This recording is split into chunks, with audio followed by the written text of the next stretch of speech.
नमस्कार दोस्तों, स्वागत है आपका अपडेट इंडिया यूट्यूब चैनल में। साथियों, अपडेट इंडिया यूट्यूब चैनल में हम लेकर आ जाए हैं बहुत ही इंपॉर्टेंट टॉपिक, जो कि है साथियों हिस्ट्री विषय से संबंधित, इतिहास विषय से संबंधित है। और आज का टॉपिक हमारा है मध्यकालीन इतिहास के अंतर्गत गुलाम वंश और गुलाम वंश के अंतर्गत कुतुबुद्दीन ऐबक। तो साथियों, आज हम लोग इस विषय पर चर्चा करेंगे और इस विषय पर आपको बताएंगे कि कौन कौन से क्वेश्चंस जो परीक्षाओं में पूछे जाते हैं या फिर पूछे जाने की संभावना है। तो साथियों, वीडियो को लास्ट तक देखिएगा और वीडियो के अंत में प्लीज़ वीडियो को लाइक ज़रूर कर दीजिएगा साथियों। और वीडियो कैसा लगा ये कमेंट बॉक्स में ज़रूर बताइएगा। और साथियों, अगर आपने हमारे कोई भी वीडियोस अभी तक नहीं देखे हैं तो साथियों प्लीज़ हमारे चैनल की प्लेलिस्ट में साथियों जाइएगा। करंट अफेयर्स और हिंदी के वीडियोस पड़े हुए हैं साथियों, जो कि आने वाले पेट एग्ज़ाम, आने वाले टीटी एग्ज़ाम्स या फिर सुपर टेट एग्ज़ाम्स सभी के लिए महत्वपूर्ण होंगे। तो आइए चलते हैं, वीडियो को स्टार्ट करते हैं और देखते हैं क्या क्वेश्चन है। तो साथियों, अगर आपने हमारे चैनल को सब्सक्राइब नहीं किया तो प्लीज़ चैनल को सब्सक्राइब कर लीजिएगा।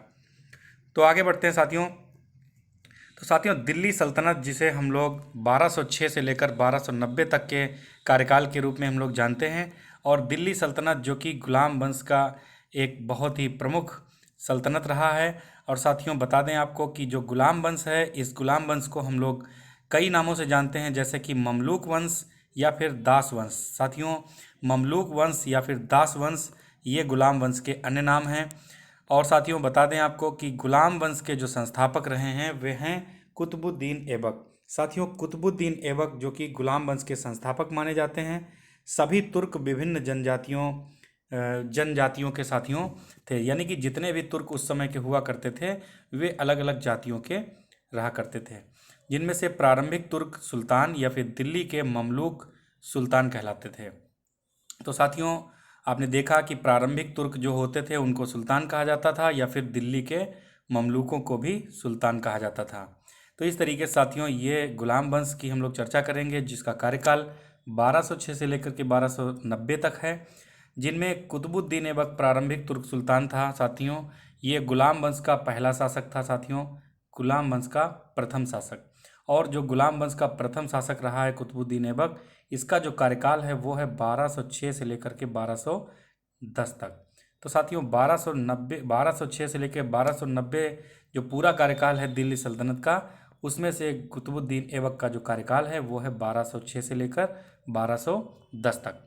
साथियों, आपको बता दें कि ऐबक नाम की एक जनजाति हुआ करती थी, और उसी ऐबक नामक जनजाति से बिलोंग करते थे, ये उसी से संबंधित थे कुतुबुद्दीन ऐबक।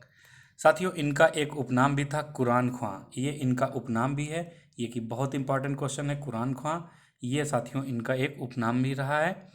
आगे बढ़ते हैं साथियों, देखते हैं कुतुबुद्दीन ऐबक के बारे में और भी क्या कुछ है। तो साथियों, कुतुबुद्दीन ऐबक जिसका कार्यकाल 1206 से लेकर के 1210 ईस्वी तक है, जो कि दिल्ली सल्तनत और गुलाम वंश से संबंधित हैं, इन्होंने साथियों क्या क्या बनवाया है देखिए। ये आपके सामने कुतुब मीनार है साथियों, जिसमें कुल मिलाकर के 5 मंजिल हैं। ये आप देख सकते हैं, कुतुब मीनार की पहली मंजिल है, ये दूसरी मंजिल है, ये तीसरी मंजिल है, ये चौथी मंजिल और ये 5वीं मंजिल। तो साथियों ये कुतुब मीनार है, इसका जो निर्माण है, इसकी जो शुरुआत है, ये कराई थी साथियों कुतुबुद्दीन ऐबक ने। तो साथियों आगे बढ़ते हैं, हम लोग देखते हैं कुतुबुद्दीन ऐबक के विषय में और भी। तो साथियों, निशापुर के काजी फ़खरुद्दीन अब्दुल अजीज़ कूफ़ी के द्वारा ये खरीदे गए थे। तो काजी फ़खरुद्दीन अब्दुल अजीज़ कूफ़ी साथियों निशापुर के काजी थे, और इनके द्वारा ही इनकी खरीद की गई थी, यानी कुतुबुद्दीन ऐबक को खरीदा गया था। जबकि मोहम्मद गोरी के द्वारा गजनी से खरीदा गया था। साथियों, कुतुबुद्दीन ऐबक को मोहम्मद गोरी ने भी खरीदा था, जो कि गजनी से खरीदा था। तो उस समय साथियों दास हुआ करते थे, जो पढ़ा लिखा या फिर जो अच्छा दास हुआ करता था उसको शासक लोग खरीद लिया करते थे। तो इस तरीके से मोहम्मद गोरी ने भी खरीदा था, जो कि गजनी से इसको खरीदा था। तो साथियों, मोहम्मद गोरी ने जब गजनी से इसको कुतुबुद्दीन ऐबक को खरीद लिया, तो उसके बाद में मोहम्मद गोरी ने कुतुबुद्दीन ऐबक को नाम दिया अमीर ए आखूर। अमीर ए आखूर पद साथियों ये मोहम्मद गोरी के द्वारा दिया गया था कुतुबुद्दीन ऐबक को। साथियों बता दें आपको कि जो कुतुबुद्दीन ऐबक था उसका जो राज्याभिषेक हुआ साथियों वो हुआ 1206 ईस्वी में, जबकि इसकी जो राजधानी थी साथियों वो थी लाहौर। साथियों, लाहौर जो कि वर्तमान पाकिस्तान में स्थित है, ये इसकी राजधानी हुआ करती थी।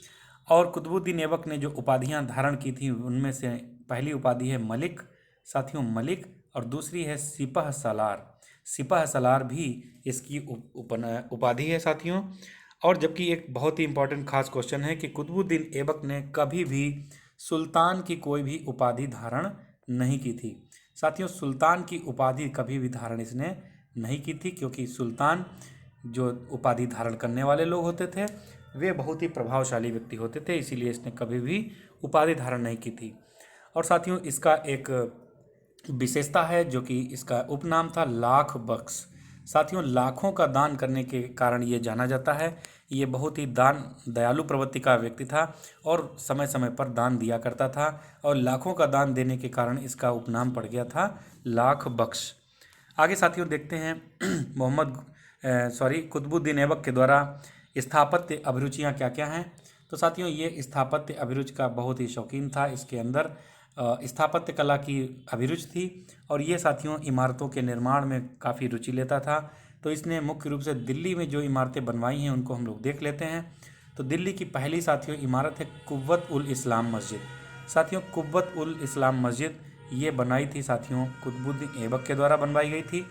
दूसरा है कुतुब मीनार। साथियों, कुतुब मीनार का निर्माण की इसकी शुरुआत जो है साथियों कुतुबुद्दीन ऐबक ने की थी, जिसे बाद में इल्तुतमिश के द्वारा पूरा कराया गया था। तीसरा है सूफी संत ख्वाजा बख्तियार काकी।